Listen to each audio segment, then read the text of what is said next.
Good morning, football world. Good morning. Good morning, everyone out there. Ready for another week 11? And we got a little change up today. Jason Woods on assignment. We will likely get Mitch Carl to help us with our DFS lineups today later on. But first up, we're going to have Dr. Gene going over the injury situation today. And I'm going to fly solo. It's like Amelia Earhart, Gene. Like if I get lost, just send out the search party. Sorry, I knew what direction you were going. So yeah, exactly. Over the South Pacific. And we'll do some start sits because there's a lot of interesting situations here. Probably the most interesting one down here in New Orleans. But Gene, let's get going here on the injuries. Let's go with your poster boy for your Sunday morning. And by the way, folks, Football Guy subscribers get the full panoramic view of Dr. Gene's thoughts Monday through midweek through Sunday. Of course, we try to share that with everyone we can here on the Audible. And the poster boy for the Sunday morning article, Calvin Ridley. And Gene, dare I say, and I don't ever want to go against Dr. Gene, you are still striking a little more cautious tone than the football world on Calvin Ridley today. Yeah, and I may be overreaching here, overreacting to what I saw on some limited practice video this week. But Wednesday, a couple of the routes that I can't remember if it was Orlando Ledbetter or somebody else put up on Twitter there. It just was clearly he couldn't move laterally, really looked slow when he tried to settle things down a little bit. And maybe that was just wrong place, wrong time, the absolute worst one to post, and everything else looked okay. Definitely reassuring that he's been back to limited practice on Thursday and Friday, and then they took him off the injury report altogether. But the Falcons will do that. They don't use questionable as probable. They'll generally only use questionable if they have some significant doubt or if a limited practice was severely limited or a player didn't practice at some point during the week. Then sometimes they use the questionable tag. So this is fairly common, but it doesn't necessarily mean that a player is back to full strength. And Ledbetter for sure said on Saturday that, even Raheem Morris, the interim head coach, through Ledbetter, kind of is telling people that Ridley isn't moving as well as you'd expect him to. And I think the way I couched this was I wouldn't remove him from a lineup for a lesser option. But I'm getting questions this morning on my Twitter feed that I haven't answered yet about, would you use A.J. Brown instead of Calvin Ridley? Would you play Deontay Johnson instead of Calvin Ridley? Right. Yeah. I said, I may be way off on this, but sure. I don't necessarily see Ridley as an obvious wide receiver one, and I think the downside is clearly there. And we've seen with Joe Mixon, we've seen with Chris Carson, we saw with Ridley a little bit. This is 3 weeks of recovery for him, and there's some notice around those that follow the team pretty closely, and some things that have been posted that suggest that he's probably not back at full strength, even though they, according to Morris, had to keep him off the field 2 weeks ago leading into the bye to protect him from himself. So. Ridley may prove to be one of these players where a less than full strength situation can still be effective and productive. And I'm not saying that, we don't necessarily see a 5 for 70 and a touchdown day. I think that's within the range of possibility. But in what looks like it's going to be a pretty decent matchup today, I don't know that I think I just temper expectations a little bit. So I wanted folks to know that even though he's off the injury report, that I don't think he's without risk today, and to at least consider options. And if you're stacked with players like that have double-digit target and multiple touchdown upside, like some of those other players, then I think I might go with a little bit of safer option, unless you just won't be able to sit with yourself if Ridley goes off today. So that's just my long way of saying I don't think he's at full strength yet. I think there's some risk today. I think there's game script issues. There are other options that Atlanta has to use in addition to Ridley, and Ridley, isn't entirely immune from matchups and usage and what have you. So, take with that with Jewel. I just want folks to know that I think I have some concerns. Spidey senses are tingling, those sorts of things. Don't take him out of your lineup for, I'm sure you could come up with a bunch of, what the flex. Rashard Higgins. Right. Yeah. Of course. Yes. Right. So, but just a little concern there. Yeah. If you have another attractive option, if you have an option that might give you pause in typical weeks, this would be the week to do that. Because, and I like that you invoked Chris Carson, who may play next week, may not. I'll believe when I see it. Real quick, what was your reaction when you saw Joe Mixon go into IR? Like, whatever. At some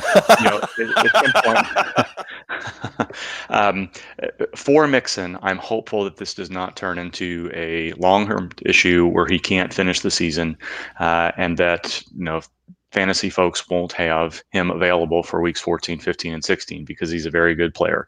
And, this is the Bengals, right? So that seems to be the default response, like whatever.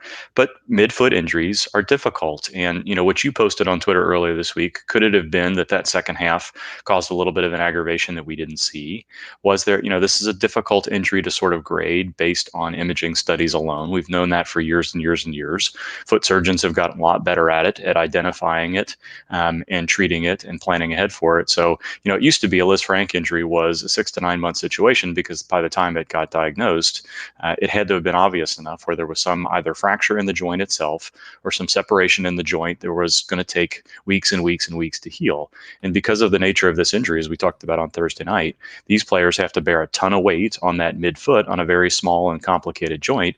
It's a hard recovery. So, if it is truly a low grade injury, then sometimes players are able to get back pretty quickly. But if it's toward the mid grade at all, it can be a very difficult thing to where, you feel like, okay, I'm going to be fine in a week or two, but it turns into 2 to 6 to 8 to 9 to 12 weeks without surgery relatively often. So I'm hopeful for Mixon. It's a little bit frustrating that we didn't have this data point. I'm not sure how I might have discussed this situation had we not been using kind of this 3-week signpost. When a player doesn't go on injured reserve, then it looks like a 3 to 4 week injury at worst, right? And now this is becoming a 4 to 6 to 8 week situation. And one of the frustrating things about this particular deal for me is he's just standing on the sidelines watching practice more often than not getting a ton of rehab, not in an immobilizer boot, nothing that suggested this was a 6 to 8 week situation other than knowing it was a midfoot sprain. So yeah, you just sort of, we started doing this, 3 weeks ago? Yeah. Just sort of throw your hands up in the air like, I don't know, maybe we'll see him come out of the bye. The fact that you see if he's returned to practice on Wednesday, you start to maybe see a little bit of optimism. If he doesn't, it's very unlikely that he's going to get back because he's going to have a little bit of reconditioning time. So frustrating. Hopefully those that are hoping to have him back in lineups will see some sort of full strength Mixon by week 15 to 16, but I wouldn't necessarily count on it at this point. And I'm not going to try to put you on the spot here, Gene. And you can react and you can say whatever again, because you gave a great overview of it. But for folks that are saying, well, if I can drop Joe Mixon and I can pick up Salvin Ahmed, or I can pick up LaMichael Pirine, or some sort of future, not, obviously if it's Naeem Hines or something like that, you do it. Do you have any guidance for folks deciding what to do with Mixon right now? No, I don't have. I guess I don't have enough comfort level with, the Ahmeds, the Hines, those folks of the world to get a sense of exactly what their upside may be 4 to 5 weeks from now. But Giovanni Bernard is not going to take 10 to 12 touches away from Mixon if he's healthy. So Mixon has the potential every week to be a top 10 player. He's going to be used around the goal line. He's going to get some passing usage. He's a 20 plus touch player. If you feel like one of those other guys can potentially do that for you week 14, 15, 16, or you absolutely need something to get you to week 14 in the first place, then yeah, I at this point, we know we're 3 weeks to go. So he's missing this week. He's missing 12 and 13. And week 14 is the most potentially optimistic option you get there. And you don't even know at this point because of what we've seen over the past 4 to 5 weeks. So if you need somebody to get you to week 14 and you don't have roster space elsewhere, then I think you probably are forced to move on. But if you're hoping to be there in 15 and 16, I think there's still a reasonable chance, even though Zach Taylor wouldn't commit to him coming back at all this year. And we saw what happened with AJ Green the years before. I think Mixon would be the type of player, if he was sitting on the waiver wire, that you'd probably be trying to make room for just in case in week 15 and 16, I feel like. So I don't think I'd be moving him off rosters unless you really didn't have any other option. Yeah, that's fair. He can actually change your season in a way that those other guys can't. Okay, let's go through some quarterback situations. Should Matthew Stafford's thumb affect our decisions on Detroit players today? Probably not. The only hiccup this week was Stafford on Wednesday saying he wasn't sure after a DNP, but came back, was 14 of 17 in the second half last week. Apparently threw the ball very well on Thursday, Friday, was essentially name the starter on Friday after practice, and nothing is going to happen but him get a little bit better. Really seems like a relatively minor thumb ligament injury, which of course concerns you, but I don't think the Lions would be saying what they were saying if they weren't comfortable with his ability to grip and throw the ball. And Stafford has played through injuries effectively, including on his hand, throwing hand in the past, pinky finger and what have you. So I don't have much concern there. I think, without Galladay, without Amendola, without Swift, maybe some issues there, right? Want to consider that a little bit, but I don't think the injury is going to be a primary issue. Okay, you mentioned Amendola, Galladay, and Swift. Thursday morning, they're going to come around and play Thursday morning, not just Thursday, but Thursday morning. So, in Galladay, there was that strange situation where the Lions beats were saying he's back at practice on Thursday, and then they listed him as DMP, and then he was again a DMP on Friday. So there's a lot of moving parts here. Bottom line, what are the chances we see Galladay or Swift on Thanksgiving? So Galladay, I think, is going to be dependent on whether or not he's back to practice on Monday. So if he's practicing and we're seeing him do some limited things, then he's through the reconditioning phase. They were probably angling for the Thursday game anyway. Swift's issue is a more difficult read, because the question is, did something happen on Wednesday's practice, or is this sort of a lingering situation that just wasn't reported, which you wouldn't think to be the case. Why would Swift report symptoms on Thursday that he might have been having on Monday, Tuesday, Wednesday? I don't know. We're getting into the realm of speculation here. But if the injury was earlier in the week and he was still experiencing symptoms on Thursday, that throws a wrench into the protocol to where players are going to be, moved a little bit more slowly because there were some prolonged symptoms. If it was an injury that occurred on Wednesday, he was not going to make it through the protocol by Saturday, Sunday anyway. There is every reason to at least hope that his symptoms have resolved through the weekend. He'll be able to be Monday, Tuesday, Wednesday. Home game should be able to get, I would expect him to play. So I think Monday's practice report is going to be pretty key. If both of them are limited, they're both probably going to go. If you get a DNP for any one of them, Galladay would suggest, are you worried about an aggravation at this point? DNP for Swift would make you worry that, okay, 5 days after reported symptoms, the most recent possibility reported symptoms Wednesday night into Thursday, still not doing some individual drills would put him at high risk of missing next week's game too.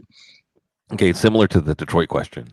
If you've got DJ Moore and Robbie Anderson, Mike Davis, you're at the edge of your seat waiting for the Teddy Bridgewater call. If he is playing, should we still diminish expectations for Carolina's offense somewhat, or should we feel good about them? Well, maybe. I mean, we have seen Bridgewater extend drives by scrambling in the past. Not often, but if that happens once or twice a game, maybe that buys an extra target or two for those folks. There is some stiffness concerns there, even if he plays and is just a pocket passer and they max protect for him, whether or not he's going to be able to drive the ball downfield and some accuracy, because he really didn't do much in practice this week. I still think he's probably to the doubtful side of questionable, but this is an injury that a quarterback can play through if they keep him in the pocket, assuming that he feels his base is stable enough underneath him that he can play. So if he goes, I wouldn't be, again, I don't want to assign a percentage, just for the sake of argument, is an 85% Bridgewater as capable of a passer for Moore and Samuel and what have you than whoever they put there as a backup. And better. Right. That's what I would think. Right. And Matt Rule didn't even want to. They've been using both. I don't even know who's there. PJ Walker and somebody Will else. Greer. Yeah, that's right. Will Greer. I mean, do you feel better about those players coming in without a full week of practice? They didn't even give either one of them most of the snaps. So I think that's what you hope for, that Bridgewater is considered healthy enough to be able to be a pocket passer. And then, yes, you're diminish expectations a little bit, but I think that's probably the best case scenario for those guys, is if Bridgewater does play. Did it surprise you that the number of games Sammy Watkins would play before getting hurt again is 0?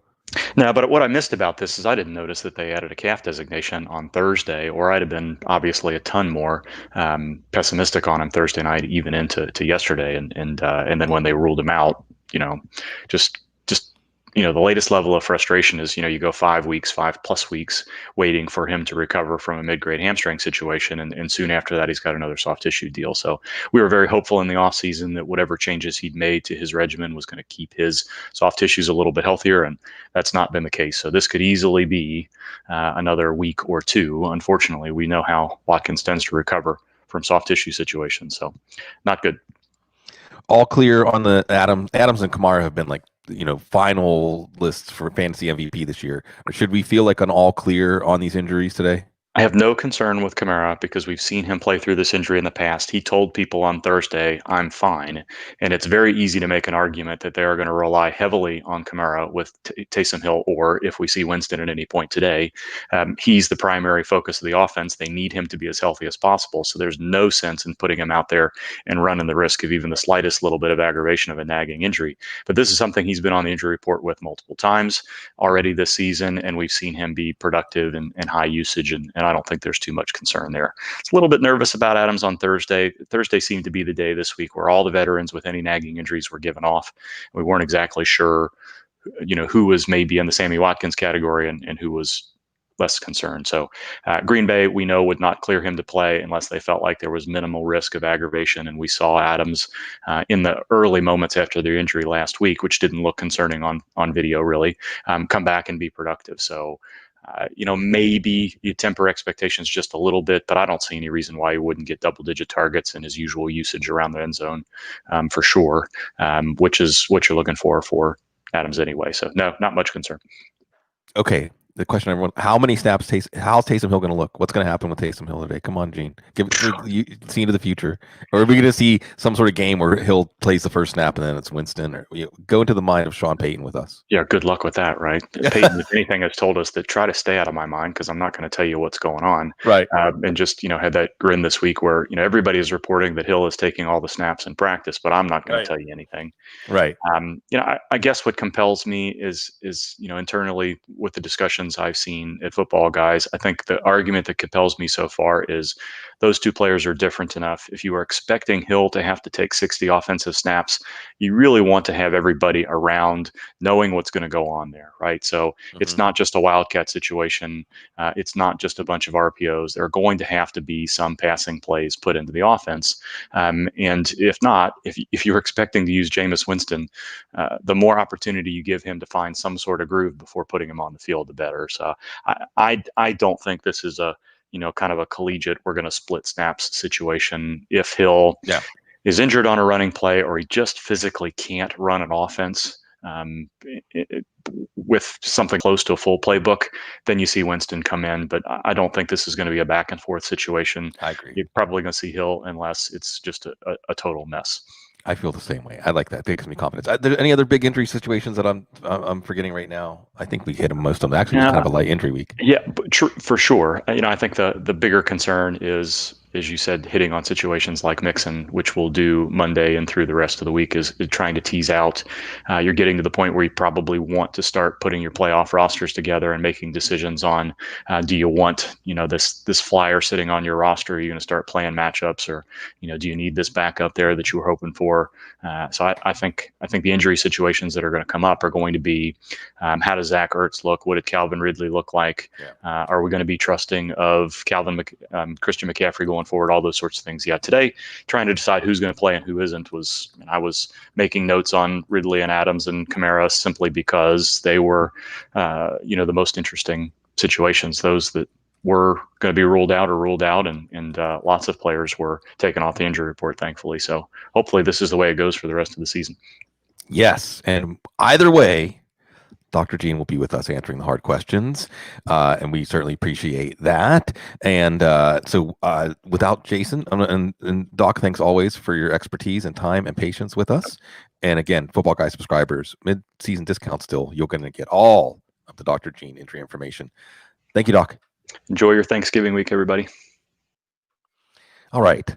Well, you get a lot of me now, folks, until we see Mitch Carl from Rise or Fall show up and talk DFS. So what I would like you folks to do in the chat room is tell me your questions, because one of the things I think that fantasy analysts, by the way, no fantasy analyst should ever complain about getting start-sit questions from folks, because even if they're not subscribers, even if it's a free outlet like Twitter, because knowing what's on y'all's minds is what helps us serve you. And oftentimes the start-sit question will make a light bulb go on for me, maybe two players that I wasn't even considering in the same range, because now I know, well, maybe you can trade for that player or trade that player away.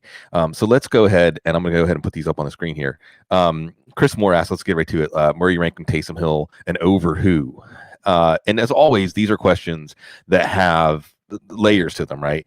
As of right now, Taysom Hill is my number 13 quarterback. Okay, sandwiched between Cam Newton and Alex Smith. Now, it's not just as simple as play him over Alex Smith, or a Derek Carr is another good one. I think Carson Wentz is right below him. Matt Ryan is a little bit below him. In your Ryan, Carr, Alex Smith types, you have quarterbacks who are probably really good bets to get into the 200s in passing yards. Multiple pass touchdowns is certainly possible. Carr has the upside of Kansas City. I think Kansas City's going to score 40 plus in this one. So Carr has the upside of that, but also Kansas City's defense can be very difficult. It was very hard on him last year. I think there was a 40-9 game. So just because, and this is a better Raiders offense than that offense, but just because the Chiefs boat race the Raiders doesn't mean it's going to be a big game. So you look at your lineup, and if you need a 30-point game out of your quarterback, I think Taysom Hill might be more likely to give that to you. I would not be surprised to see a 100-yard game rushing with a rushing touchdown, or maybe multiple rushing touchdowns. Again, think Cam Newton. Even if the pass numbers are meager, you can still have a really good fantasy day.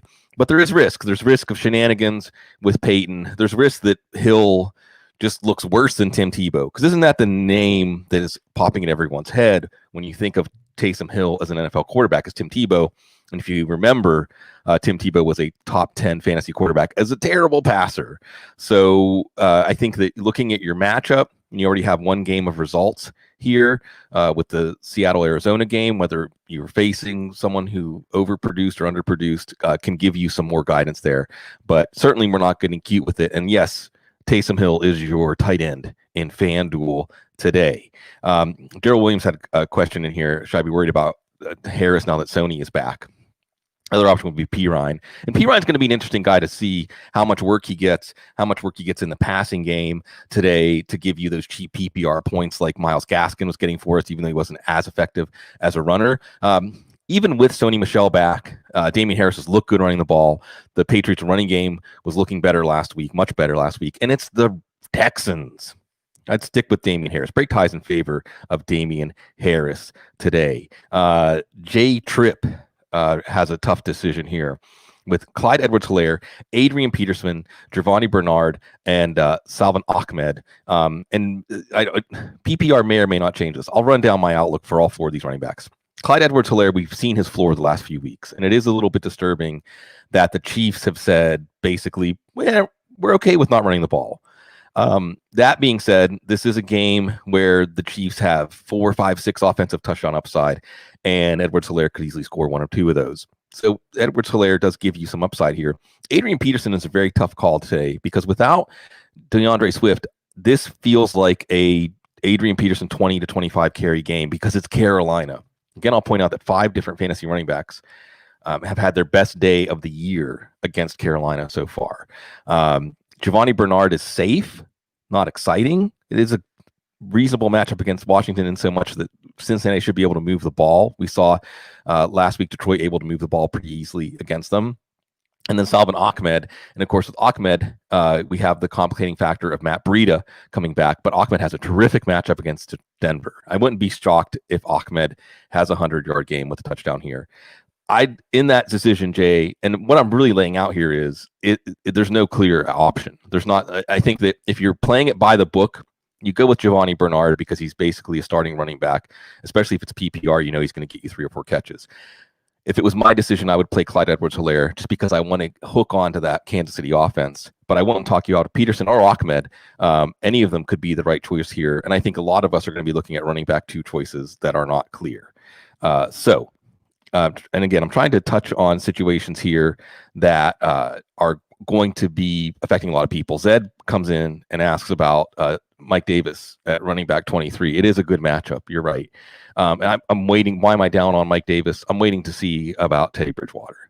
And I think that the question here is, I really believe that if it's PJ Walker or Will Grier, this is just not going to be a very functional offense, even against Detroit. Although these are the kinds of things that test you. We're going to have some of these with Chicago coming up, where if the matchup is so good, do you trust an offense that has not been impressive, that has not been functioning at a mediocre level, but is creating underachievers And I think that generally you don't let matchups push players into the lineup that otherwise you wouldn't play. Now, Mike Davis has been good as the starter in place of Christian McCaffrey, but that's with Teddy Bridgewater.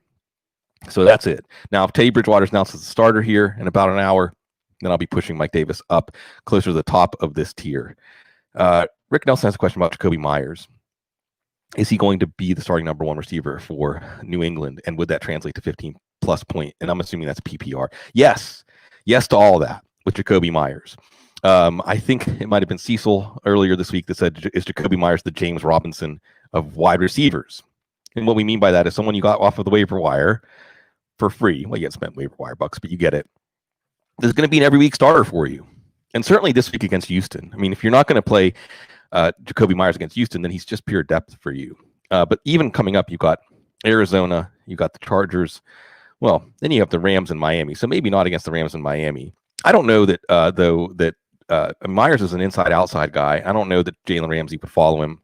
I don't know in Miami's case if Xavier Howard would follow him. I don't know if those kinds of cornerbacks, it would actually be Tre'Davious White in Week 16, are really a match up with Jacoby Myers, as well as they would match up with, like we saw, we're going to see Mike Davis. We're going to see Jalen Ramsey against Mike Evans tomorrow night.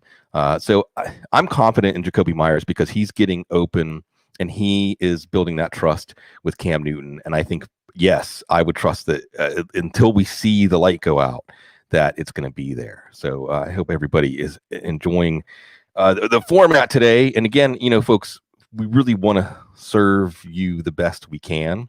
So certainly if this is something you would want to see more of, something you would want me to do on Sunday mornings anyway, in addition to or instead of what we usually do where we go over injury situations, we get another perspective and we talk some DFS, let me know. Kevin Vicky says, Baltimore, backfield and go.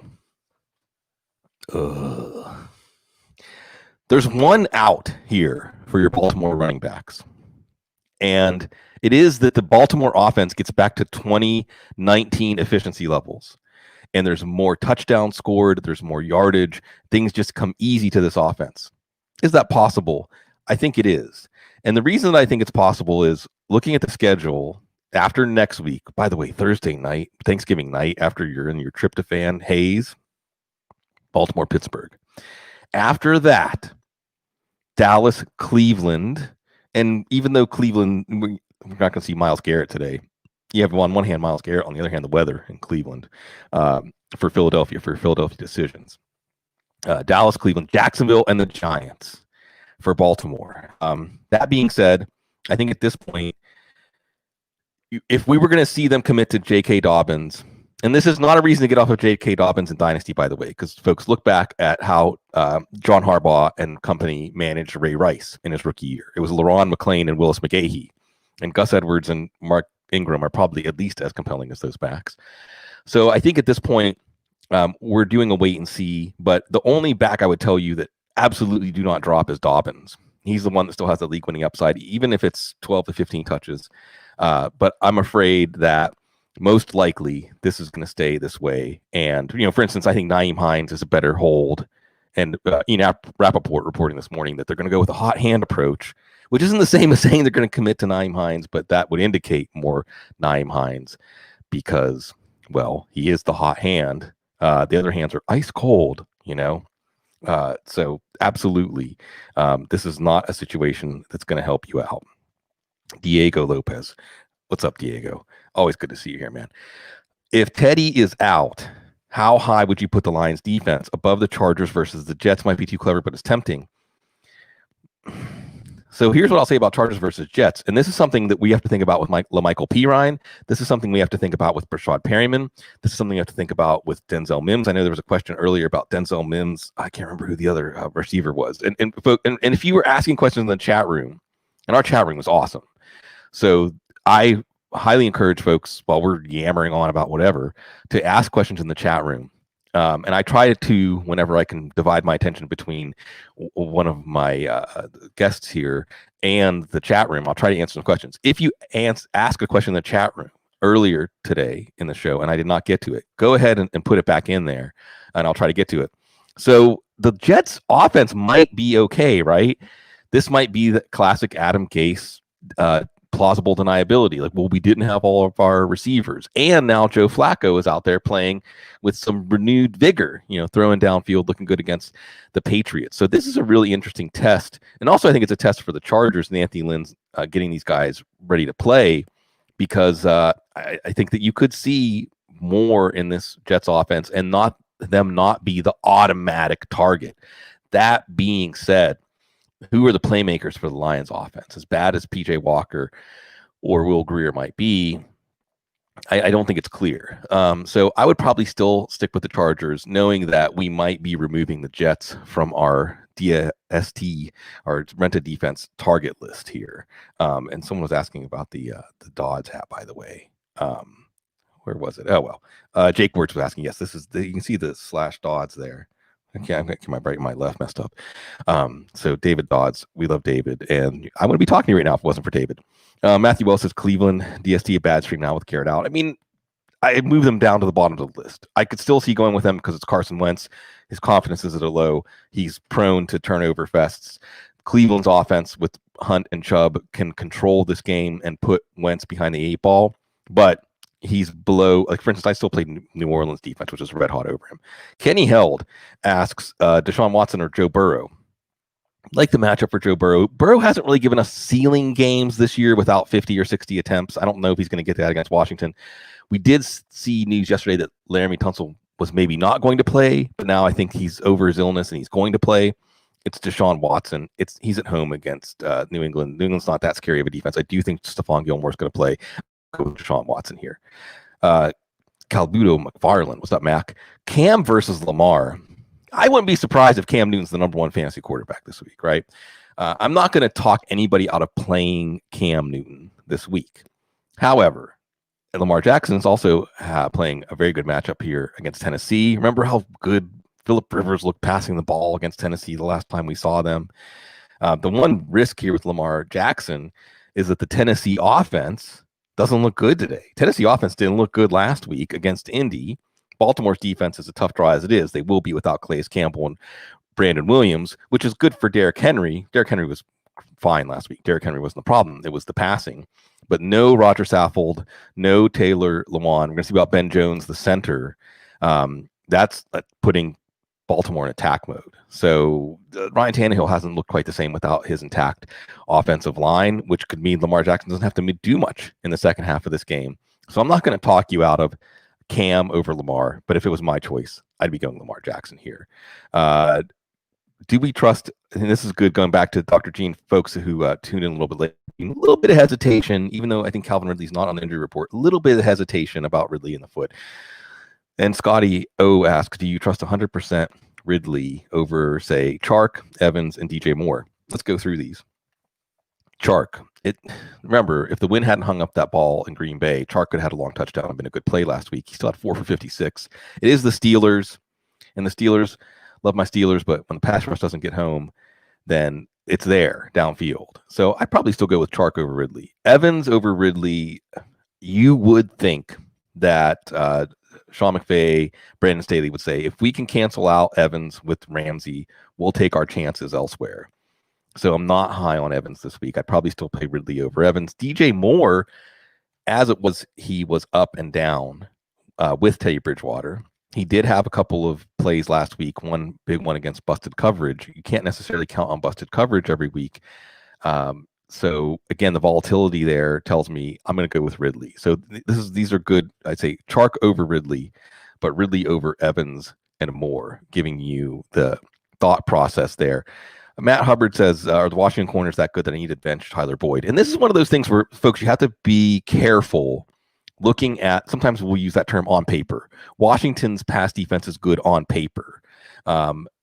Does that mean that they have shut down corners? Absolutely not. And especially not Tyler Boyd. And I would say that Tyler Boyd lining up in the slot, even though he might see some Kendall Fuller, Joe Burrow against that defensive line is going to be getting the ball out quickly. That's Tyler Boyd to me. I wouldn't be surprised to see Boyd have it. Again, PPR is important here. Non-PPR, 0.5 PPR, not as attractive. PPR, this could be a game where Boyd has 8, 9 catches and get you like a 15-point floor. So I would not be looking to bench Tyler Boyd. John Ekus, I'm going to say Ekus, John, but you can correct me in the chat room. I always try to get everyone's names correct. Pick one PPR, full PPR flex. Jonathan Taylor, DJ Moore, Michael Pittman, CD Lamb. So we get into the Dallas offense here. Jonathan Taylor, I was a little more excited about until Ian Rappaport reported, I shouldn't say excited, open to trusting him because of Green Bay's run defense. And this is another one where we say you got a player, a unit that has no momentum. Indianapolis power running game has no momentum, at least with Jonathan Taylor in the lineup. However, it's Green Bay's run defense. They gave up over 100 yards to James Robinson last week. And this is just a run defense that you can put on skates. But Jonathan Taylor's back down to what the heck flex. He's out. DJ Moore, we're going to wait and see. Let's assume if it's not Teddy, you're definitely not going to play DJ Moore, but DJ Moore with Teddy versus Pittman, who's coming off of his breakout game. And you have a matchup here against Green Bay versus CD Lamb with Andy Dalton back. We haven't talked about this much. It is against Minnesota. That makes me feel shaky too. I think we're looking for upside here. Probably the upside is DJ Moore with Teddy. If Teddy doesn't play, then I think we're looking at momentum, and the momentum right now is with Pittman. So if Teddy plays, go with DJ Moore. Otherwise, I'd give Pittman a good shot here. I like that Pittman looked good on the routes, those crossing routes especially, that are easy and come naturally for Phillip Rivers at this point. RL asks a flex PPR, Edwards-Helaire, Jacoby Myers, T. Higgins, Brandon Cooks. Jacoby Myers is a solid play. T. Higgins is a great play. Again, Edwards-Helaire has that multi-touchdown upside. I'm going with Brandon Cooks here, though. I think that this is a game, especially if Stephon Gilmore's out there and trying to take away the downfield pass to Will Fuller. This is a Brandon Cooks game. That's my call there. Dave O'Day points out, too, by the way, that Everson Griffin is back for the Detroit defense, is in the Detroit defense now, and maybe making them a little better play as we wait on the news on Teddy Bridgewater.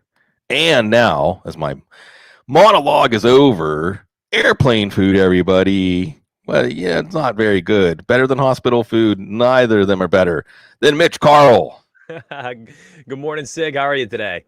Oh, it's a football Sunday, so everything is right in the world. And folks, you can catch Mitch DFS and Donuts, rise or fall, and you'll rise. And remember, it's not just football, for all of your DFS needs. Let's jump right in. Thank you, man. Real quick, always, man. Hey, I wouldn't be recommending you if I didn't, think that I was taking people to a good place. So thank you, because I always say it makes us look smart whenever we can tell people about good things. Okay, Mitch. I think this is going to be a short answer. Do you set a lineup without Taysom Hill at tight end in FanDuel today? Oh, you're muted. What a great start. Nope, I am plugging him in. I'm plugging him in. He's just way too cheap. And think about it this way. I mean, you guys playing super flex leagues, things like that. It's, you're trying to find ways to just capitalize on a floor and ceiling combination, right? Well, Taysom Hill is that. You actually have the opportunity potentially, if he's starting, potentially to plug in 2 starting quarterbacks on FanDuel. The opportunity cost is just way too great. People are going to pay $6K or $6.1K today on FanDuel for TJ Hawkinson and Jared Cook. And those guys literally could have 5-6 points and you're paying $6,000 for them. What if Taysom Hill, let me paint a picture for you. Mm-hmm. What if Taysom Hill goes out there at 4.5K and rolls an ankle in the first play of the game? He gets a big fat 0. That 0 is not going to murder your lineups because it's going to be 60% owned at which point. And on top of that, all those tight ends that people are paying, $1,500, $2,000 more from Mark Andrews, these guys could literally go out there and have 2, 3, 4 points like we've seen on over 50% of each one of their games. And that $1,500 that you saved likely going to be used on paying up instead of using, the Panthers defense, you're using the Steelers defense, who scores 15, 20 points against Jake Luton. And all of a sudden, that combination of the 0 points you got from Taysom Hill and the 15 from the Steelers still outscores the other defense and tight end combinations. The opportunity cost is just way too great. And I tell you what, if he goes out there and does score 10, 15, 20 points, you're dead in the water if you don't have him. And he can even not start at quarterback today. And I was thinking about this, and he's still going to have packages in there where he's going to be used inside the 10, potentially even the red zone quarterback for the day. I just find there's so many more ways for him to succeed today than for him to not succeed. So maybe we're saying in FanDuel, Taysom Hill is in permanent marker, okay, at tight end. Is the Cook-Henry combination in pen at least? Because you look at down running back, I'm not sure, other than if you have a feeling about some of these running back 2 types, why you would go away from Cook and Henry. Yeah, actually, so there's a lot of them I love, especially specifically for FanDuel. There's actually a lot I love. I have around 10 people in my running back player pool that I dissected, and there's a fair amount of ones that I actually like right now that are quite cheap. So I think there is a path today to get off of those guys at the top if you'd like to. I'm not saying it's a great investment, but I think there's other opportunities, and I actually really, really like Kareem Hunt today at 6.7K. I think he's going to continue to get just around 20 or so touches. I get that he might not get that red zone work that you need, but listen, we just saw Philadelphia get steamrolled by Dion Lewis, Alfred Morris, and Wayne Gallman. So I'm sorry, but Kareem Hunt, Nick Chubb going to have a field day. They're at least in a good spot for it. I think Antonio Gibson's a fine option. And if you're not using Antonio Gibson, you're using J.D. McKissick, in which case you're saying the game is a potential shootout. So I'm likely playing a guy like Joe Burrow with T. Higgins and Tyler Boyd, and I'm stacking J.D. McKissick and Terry McLaurin on the other side for a large 5-player game stack. That means I have 2 players from the quarterback side and 2 players on the opposing side, and I'm investing in a shootout, in which case Antonio Gibson's not on the field. It's going to be J.D. McKissick time. I think Selvin Ahmed is another fine option. I'm not entirely sure what's going on with Jordan Howard. He was a healthy scratch last week. They gave Ahmed, I believe, 90% or so of the snaps. I'd have to look that up again. I just had that up. He had 76% of the snaps last week, and he ended up with 22 touches. So, listen, Selvin Ahmed, dirt cheap. Adrian Peterson, I think he's due for 12 to 15 touches and red zone work, too. There's a lot of pay down options, and I don't think you need to lock the top 2 price guys. And truly, they're very expensive this week at 9.7 and 10.5. Yeah, and the only reason I even bring that up is because you have Henry's matchup upgraded by Campbell and Williams being out, and Henry should have had 2 touchdowns last week. You know, that's just the fantasy gods taking a pee on your head if you had Derrick Henry, and because it should have been Derrick Henry touchdowns. And you know, we all know what Dalvin Cook can do, even though the Bears bottled him up. That shows how poorly I listen. I immediately was like, he's talking about Cook and Kamara, and that was the 2 I was talking about. No, I like no. Yeah, Henry, Nick Chubb, those AK guys. Oh yeah. Yeah, and Kamara, I just think there's so much uncertainty in the Saints offense today. This is not, except for Taysom Hill, this is not a week to dabble in the Saints offense. It is going to make a great suspenseful story to watch unfold in football terms and all the different fantasy and betting implications there. So as we step through, like you said, and Peterson is an excellent one. By the way, Howard is on the Eagles practice squad again or something like that. I don't know. The Dolphins admitted they said, oh well, maybe that wasn't the best contract to hand out to Howard, and then they've moved on. We'll see Matt Breida back out there. It's only a complicating factor for Ahmed. I think Ahmed and Peterson, I talked about them when doing some start sits earlier, Mitch. Ahmed and Peterson are both guys that absolutely have 100 yards and multiple touchdowns in their range of outcomes today.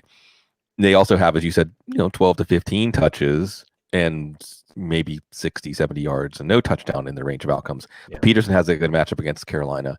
Ahmed has a good matchup against the Denver run defense, and Ahmed's hot coming in Miami run defense, run offense, improving. But let me set it up this way for you, Mitch. Okay.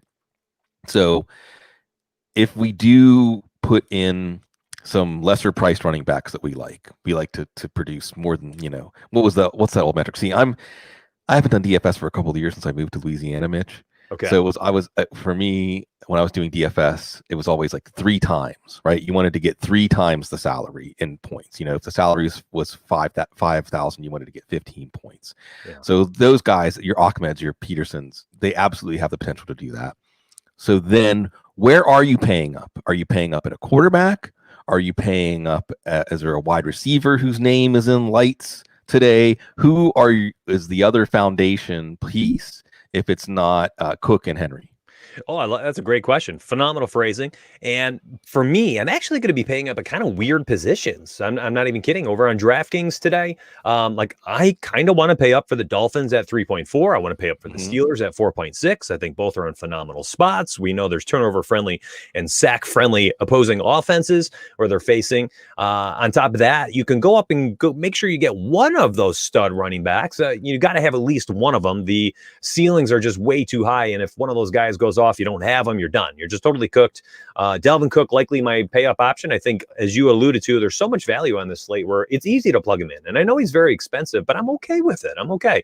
Because even our quarterback options, for the first time in forever, we don't have 4 or 5 guys at 7.5 to 8K, $8,000 on DraftKings. And on FanDuel, you can totally afford Justin Herbert and Big Ben at 8K and 8.4K. These guys are very cheap.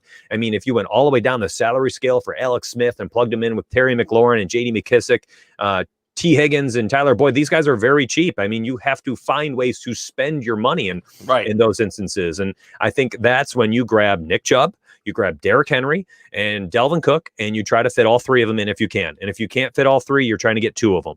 I think those 3 guys are likely going to be quite chalky because of the spots they're in, because there's so much salary left over. And I started off the show saying I like those cheaper running backs specifically. That's because I think what I'm saying right now is the easy path. And the easy path would be the most traveled path in tournaments too.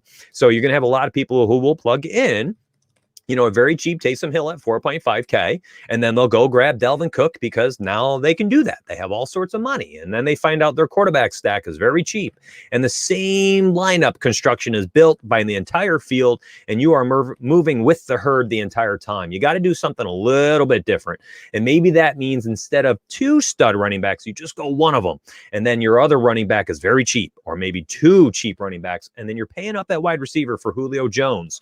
You're paying up for Michael Thomas, who had a snap increase from 53 to 76% this last week. And I know he only had 7 targets and we had no clue who's in there at quarterback. But guess what? Those uncertainties are what's going to keep his ownership low today. When we know Michael Thomas has just as high a ceiling as anybody on the slate. Yeah, well, the interesting thing with Thomas, when you play out the possibilities, is that with Taysom Hill, and what's your opinion, by the way? Ask Gene. I'm going to ask everybody. I'm going to ask people I see walking down the street if I walk over to get some milk or something before the game starts. What do you really think is going to happen with the Saints quarterback? If you had to put a chip on, snap percentages or something, what do you really think is going to happen with the Saints quarterbacks today? That's a good question. I've actually thought a lot about this. I think that there will be some type of rotation throughout the game. I truly think so. And I think that Taysom Hill's packages will be the ones that we want, though. I think it's going to be inside the 20-yard line. I think you're going to get the ones inside the red zone. Those all game will be him because he can run the ball. I think you'll also see some times when Jameis Winston is at quarterback and Hill's still, lining up in the backfield and things like that. Inline wide receiver. He does all these things. And I think they're going to use him in a similar way. And I think Winston will get some snaps. I mean, even just the back half of last game when we saw Winston come in for 10 snaps, we did see the 2 on the field together. So I think we likely will see something along those lines. I don't think it's going to be Winston, you're going out there for 45 attempts today, and Hill, you're on the bench as an emergency quarterback, and vice versa. I don't think we see that. What I'm curious about, what would be the most fun possibility, Mitch, is, and you saw, Sean Payton had a little canary feather on his cheek there when they were asking him about it. No, I'm not going to say anything. I'm not going to say it. What would make sense to me, and of course, when we're projecting this stuff, we're psychoanalyzing coaches. Payton is not a coach. So first of all, you have all this backstory.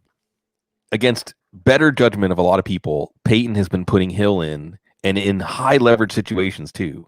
My wife's a diehard Saints fan. We watch the games together, and we'll joke, because the announcers will be saying, well, this is the play with the game on the line. This is where you call your best play. Like, oh, Taysom Hill's out there taking the snap. What? So Sean Payton has already shown us that he's willing to put the game in Taysom Hill's hands on a play-by-play basis. The other thing is this. If you're Raheem Morris, if you're Jeff Albrecht, if you're the Falcons defensive coordinator, and you're making up a game plan, when Taysom Hill is taking the snap, what are you telling your guys? You swarm him. You're swarming him. I mean, you're just the one thing we're not going to do is let Taysom Hill run on us. So is this the week that Sean Payton unveils the aha? And we actually see what Taysom Hill can do as a passer extended on an NFL field. It sets up a great story, no matter what happens. I feel like it's the must-see TV, other than the 5 great matchups. We already saw the first one on Thursday night. So we'll see. And of course, lots of lineup decisions hinge on it, which makes it fun because you can, put your money where your mouth is, so to speak. Go ahead. Yeah, there's been plenty of conversations on social media about this one all week too, it's really kind of made the week pretty fun. And the buzz about NFL and fantasy football and DFS in general has just been, it's been really exciting. It's been like a nice little shot of adrenaline. Yeah, absolutely. As hopefully everyone is staying safe out there otherwise. And hopefully the NFL season can trooper on through and give us something to distract us and otherwise keep our brains busy. So as we've talked about it, this is from a DFS standpoint, a week where it's not difficult to, as you said, go with the herd, and you have your Chubb, Cook, Henry, and so on. So it is that $4,500 receiver that might make the difference this week. Who is one of you're filling that last spot? Who is the receiver to fill that last spot that you feel like can come through for you? Man, there's a handful of them this week at wide receiver. There's a lot of cheap options. It is hard for me to get away from Jacoby Myers this week. He has had a 98, 99, and 99% snap rate over the last 3 weeks. That's crazy. You know what? It's wild too. Him and Devontae Adams are in rare territory together right now, just over a 38% market share over those weeks as well. The next closest wide receiver is at 30%, 31% or so. He has been fantastic, 17 DraftKings points per game over the last 4 weeks, and he's just 4.9K. So while it isn't around that 4-5, I'll go up a few $100 extra, go get him. There's a player that I think will be 5% owned or less, and who has literally done nothing all year, that I'm actually really intrigued in this week too. And I'll slip this one in there, and he's actually quite cheap. It's Michael Gallup. Listen, Andy Dalton coming back. He's healthy, conceivably healthy. And we also have Zach Martin, an overlooked piece, returning to this offensive line for Dallas. We have Zeke returning healthy. This offense, if there's any week for it to pick up, even if it's just a shadow of what it was with Dak, but to pick up sort of where they left off before all the injuries, it would be this week. And the matchup is primed for it. Minnesota's defense is not good. And we know that Andy Dalton is, while he isn't great, and he might not even be good, he's not terrible. And I think that if we go out there and we see Dalton throw the ball 42 times today, Michael Gallup, 6-7 targets at 3.7K on DraftKings. CeeDee Lamb is 5K. Amari Cooper is 5.4K. You can run it back on the other side with Justin Jefferson, Adam Thielen. It's incredibly affordable because of the price points. I went back and I looked at Amari Cooper's price tag over the last 3 years, and I get it. It was with a different team. Right. But many, many good things have happened when Amari Cooper is priced as a $5,000 player to a $400 player. He's had like 3 or 4 different games where he had 150 plus yards and 2 touchdowns. It's like talent trumps the environment at some point, right? Like whatever the environment or scenario is that has made his price so cheap, his talent is better than whatever that is. And what you get in addition is, like you said, going against the herd, which becomes more important as there's better information and more information. Ooh, nice. Dave O'Day pointed out that Dalton did bomb it to Gallup when he first came in for Dak. So I like that. I'm going to give a couple of my, this is whenever I was doing DFS every week, Mitch, my favorite part was that last player. The last player that makes the puzzle fit together. And I'm going to give a couple of mine. And I'm not very versed in the prices at this point. No problem. So you can come in. So I'll mention my guy, and we got like just a couple minutes left. How about, he's got one okay, and 2 good weeks in the last 3 weeks. And he's facing a Tennessee defense that is a bend but don't break zone defense. He's a zone beater. He's been Lamar Jackson's favorite receiver of the last 3 weeks. What do we think about Willie Snead? I know I was asked about this morning by someone else, and I'm just not there. I just can't do it. I think that we're going touchdown equity. We're going Mark Andrews. I understand. And yeah, this is why I ask. Again, looking deep, and I'm assuming this guy's really cheap, but it is Cincinnati, and Cincinnati can be very generous. What did Baker Mayfield have, like 5 touchdowns against them? Right. How about Cam Sims? I know. That's another one. That's another one. I think guys like that, totally acceptable, but you're doing large stacks, right? You're saying, listen, if he's going that, you're digging that deep into Washington, they're throwing the ball 48 times again. If that happens, who stands to benefit? Literally anybody on the field. Right. Potentially. Isaiah Wright, Steven Sims. Yeah, exactly. Logan Thomas. Yeah, I'm there. If it's a large tournament, we're talking like the Millie Maker, $9 slant, things like that. I'm with you. And Sims can get some downfield targets. Oh, yeah. Absolutely. Again, looking for momentum. I'm revealing some of my very amateur process whenever I was doing DFS. I did have a pretty good year. I don't know like bankroll, et cetera, percentages and things, but I was pretty happy with how things went. Not trying to brag myself up here because honestly, a lot of it's the blind squirrel in the nut. Is KJ Hamler a nut for a blind squirrel today? I don't mind him. I don't mind KJ Hamler. He keeps getting targeted. He had 10 targets last week. He looks really good. He looks like he actually might be Drew Lock might be a little bit more comfortable with him right now than Jerry Jeudy. KJ Hamler, I think he's completely overlooked. Second round rookie. I think his talent is there and it's evident and he's like flashes on screen for you. I think you can use him in game stacks today. I'm not terribly excited about the game itself and fantasy purposes, which is really the only issue. I suppose you could do like a Drew Lock with, KJ Hamler, run it back with Devontae Parker. But even then, Tua's not throwing the ball enough and Lock throws the ball enough, but not to anybody. Right. And with Hamler, the other thing that I like is you're not targeting Byron Jones or Xavier Howard. And so we'll see. We'll see what they're saying into Drew Lock's ear as he takes the snap. We're lucky. Go ahead. I did see what you posted on Twitter, and it got me thinking. It actually kind of took me off some of these guys about how they might be scaling back Drew Lock's attempts this week, or looks like that might be the game plan they should be putting in. And it does make me wonder, and it made me hesitate. I wasn't totally on the game, but tweet like that kind of took me off it completely. Well, and you're right to see this as a game that, like, Miami, bless them, because they're one of the best stories in the league, and I'd love to see them make the playoffs. I'd love to see them go in anywhere but Pittsburgh, and pull off a first round upset and so on. And but yes. Are you have Buffalo roots or a Buffalo connection? Yeah, I'm from upstate New York. Oh wow, have we talked about this before? Maybe, I don't know. I went to Syracuse. We probably talked about it. I've got lots of love in my heart for upstate New York. Matt Schauf, who does the IDP show with us on Wednesday nights, he's in Rochester. Yeah. And we'll go to hometown. Let's go get a garbage plate. All right, folks, it's always fun to spend time with y'all. And maybe Drew Lock will have Pat Shermer whispering in his ear. We're lucky to have Dr. Jene Bramel. We're lucky to have Mitch joining us on Sunday mornings, DFS and Donuts. Remember, rise or fall for DFS needs.